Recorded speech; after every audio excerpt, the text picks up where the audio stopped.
The TTC is denying any responsibility for an incident that took place in April, which saw a woman being pushed onto the subway tracks.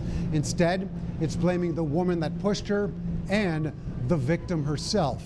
The TTC has had a history over the years of people getting onto the tracks, whether it's kids playing on the tracks, whether it's people being pushed, jumping, accidentally falling, and their statistics are appallingly underreported.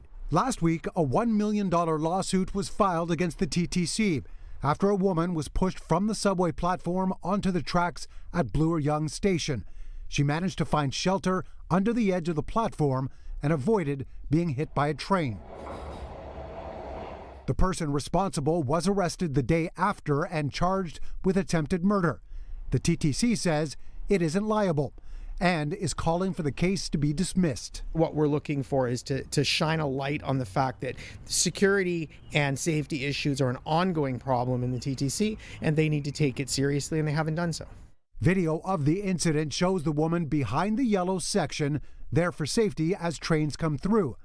As part of the TTC's defense, it claims the victim chose to stand close to the edge of the platform when she was pushed. To go so far as to blame the victim of this, I mean, again, you've seen the video, right? To blame the victim for this is shocking and appalling, and I can't believe they would actually commit that to writing in a court document. The courts will play out exactly what happened and why it happened, but I think people, in talking about these things, as always, should be careful in their choice of words because, there's nothing about this that it isn't about a blame game. It's about sort of trying to do better and make sure that people are kept as safe as they possibly can be on the TTC, which I think the TTC is focused on every day.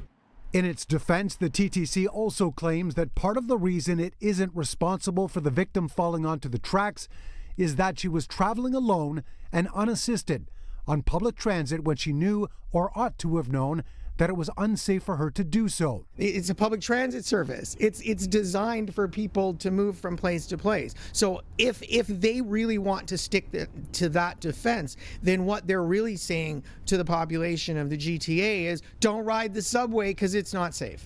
The victim's lawyer tells me his client is experiencing some trauma as a result of being on the tracks and almost being hit by the train. Right now she's looking for psychological treatment, something that she wouldn't otherwise be able to afford. Mark McAllister, City News.